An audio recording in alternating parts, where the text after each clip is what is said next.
Hello, it's yours truly, Shavaz Young here. Today we just want to talk about investing in stocks. Now, a lot of people don't really want to talk about or really get involved into stocks just because if it's not something that's tangible.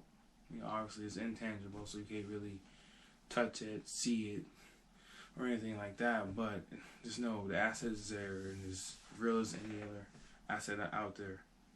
So, now if you get into stock investing, I think it's a good way, a good rule of thumb to also try to look for stocks to where they can get ownership. Now, you won't be a majority owner, however, you still have some type of ownership. Instead of being a traditional entrepreneur, it's just another alternative. And the quote that Warren Buffett says is, if you can't find a way to make money while you sleep, you're going to work until you die. So, that's from Warren Buffett himself.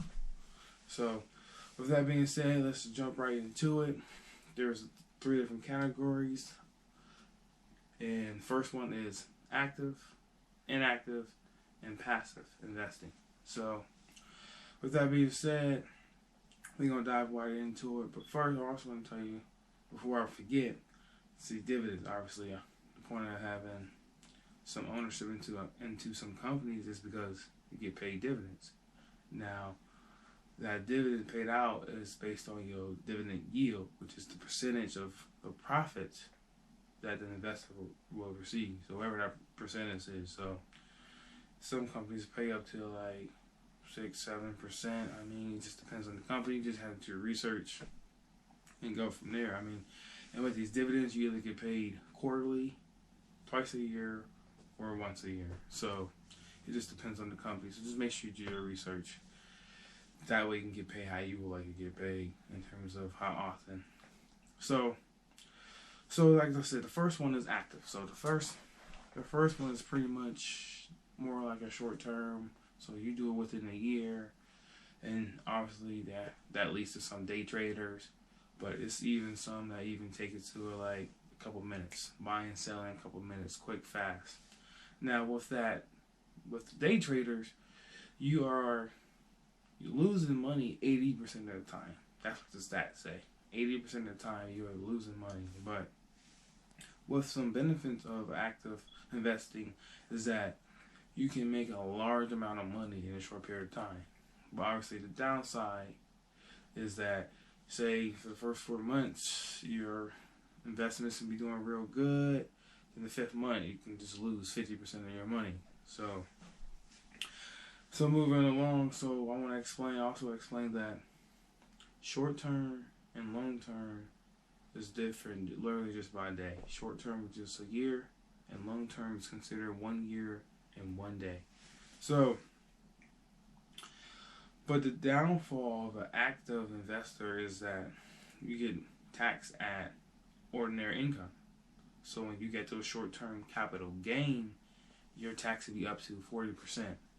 Which the point is not just to make a lot of money. The point is how much money are you keeping. So on the other hand, long-term capital gain only gets taxed up to 20%. Like I said, it's only 1 day after a year, and sometimes that you can be taxed at 0% for a long-term capital gain. So I mean, it just depends, kind of risk taker you are and what investing style you think is best fit for you. So now with inactive investing, that's more so like your 401ks or your Roth accounts, which now this is the plus and minus, I guess, is that your portfolio is managed by like a management company, which is a small fee associated with that. Which the fee is not really large. Maybe I think it's like I'm pretty sure it's like 1%. But the point of the matter is, over time, with inflation, depending on the growth of that portfolio, your small management fee can cost you a third of your portfolio at the end. So our alternative to that is self-directed 401ks or self-directed Roth accounts. So basically, you run it yourself, but at the same time, it's a lot of work. You don't really want to manage all this work. But our alternative is, if you are running it yourself, maybe invest in more like index funds, which is like a more diverse portfolio. That way, it should really do well in different financial situations. That way, you're not really stressing about it because it's like well balanced because it's so diverse. And the final category is passive, which it could be the best way to invest just because passive is really long term. So obviously your taxable gain is real lower compared to 40%, up to 40%.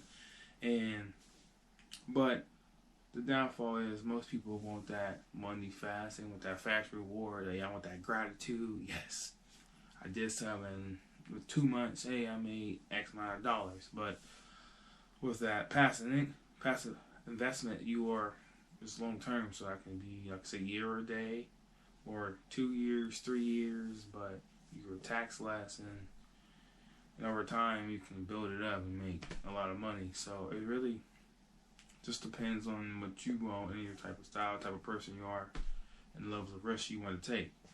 So some guidelines there are is, first one is price versus value. So you want to invest in a company that has high value and not really the price may be good for this particular month. Like, okay, this stock is trading real low, $20. Hey, I'm gonna buy it up. But why is it trading at $20? You really gotta find the value compared to a company that's trading at $100, but the value is really high. So obviously, it's a bright future for that price to go up. In terms of stock price, like it has high value, so or you see longevity, like a good stable, somewhat stable, because obviously stock is unpredictable in terms of you don't know when it's going to go up and when it's going to go down. So also another guideline is Warren Buffett says fearful versus greed. So basically, when people are being greedy because the prices are going crazy high, like stock prices going high, people want a piece of the pie. I think it's gonna keep going up. That's when you be fearful. Then the opposite side of that is when people's being fearful, the prices against all the stocks is coming down. That's when you want to be greedy and buy it. Get to buying all those stocks because the price is low.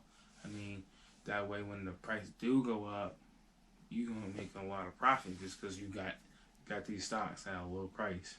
So then the third one is really know the company you're trying to invest in. So look at the management style, okay? Because if you got a good management going on, obviously the company's going to continue to grow and the stocks are going to continue to go up. That's another thing to focus on. Also, have goals, because if you invest in a company, okay, what I want to do with this company, okay, do I want to invest in this company? I'm trying to pay a phone bill, or hey, I'm trying to get my rent paid, or I'm trying to get my car note paid. So you gotta figure out, okay, how many shares I gotta purchase. That way I know I can get X amount of dollars. That way for the year I'm getting my phone bill, rent, car note paid. So there's some things you gotta figure it out. So, and always buy companies at fair value or at a discounted price. Warren Buffett says he'd rather do fair value in a discounted price of only just great companies, not those companies that's average or below average or good, just great. He wants the great company. That's what Warren Buffett does. Fair value or discounted prices of great companies. But hey, you just gotta figure out your style of investing and what you really want to do. But hopefully those guidelines help you become successful in getting the investing. Like I said, just the basics 101. So obviously you gotta read books. There will be a couple books in the description. I want you to check that out below. I'm gonna give you some information, basically just a little overview of what I talked about, and check out these books that will help you.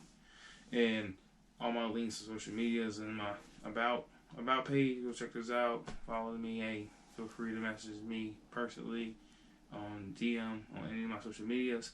And if you like this video, subscribe, comment, all that goodness if I brought some information that helps you out in the future. And with that being said, have a good day.